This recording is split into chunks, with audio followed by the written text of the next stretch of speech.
फूलों का नगर। आज हम कौन सा पाठ पढ़ेंगे? फूलों का नगर।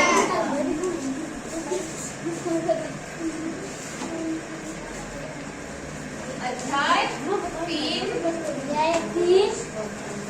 फूलों का नगर।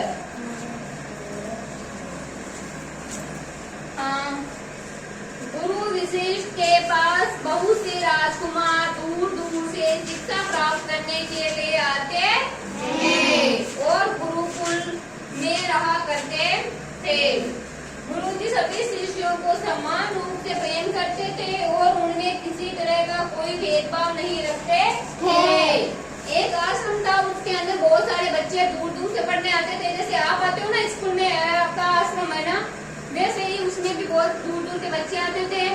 और हम आप में अलग अलग भेदभाव रखते हैं क्या? नहीं रखते ना। हमारे सामने तो आप सब सेम ही हो। यूं तो सभी उनकी बहुत सेवा करते थे, परंतु अमृत और सुकाना दिन रात की परवाह किए बिना आश्रम का कार्य किया करते थे। जब उनकी शिक्षा पूरी हो गई और आश्रम छोड़ने का समय आया तो गुरुजी ने उन दोनों को बुलाकर कहा।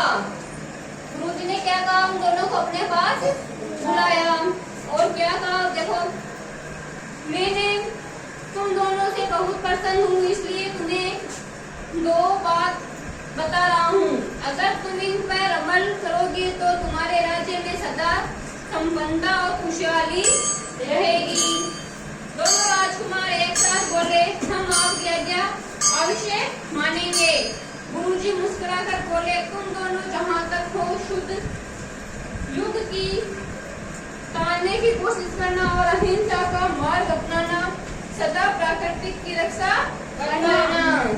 दोनों राजकुमारों ने सहर्ष हामी भर दी और अपने अपने राज्य की ओर चल पड़े। सुल्तानों ने कुछ दिनों तक गुरुजी की आज्ञा का पालन किया, परंतु राजा बनते ही उसने शिकार पर जाना शुरू कर दिया। चलो अब आगे आप पढ़ो, जितना मैंने पढ़ा ना उतना आप पढ़ो। चलो खड़े हो, तमन्ना पढ़ रही हो, सब अंगुली रखो। कहाँ पढ़ रही है? हरे भरे वृक्षों को कटवाकर उसने कई नगर बसाए। धीरे धीरे उसके राज्य में गिने चुने पेड़ ही बाकी रह गए। इसकी वजह से पर्यावरण असंतुलित हो गया और बारिश ना के बराबर होने लगी तथा सूखा पड़ने लगा। बैठो। हाँ चलो दिव्या। यही दूसरी और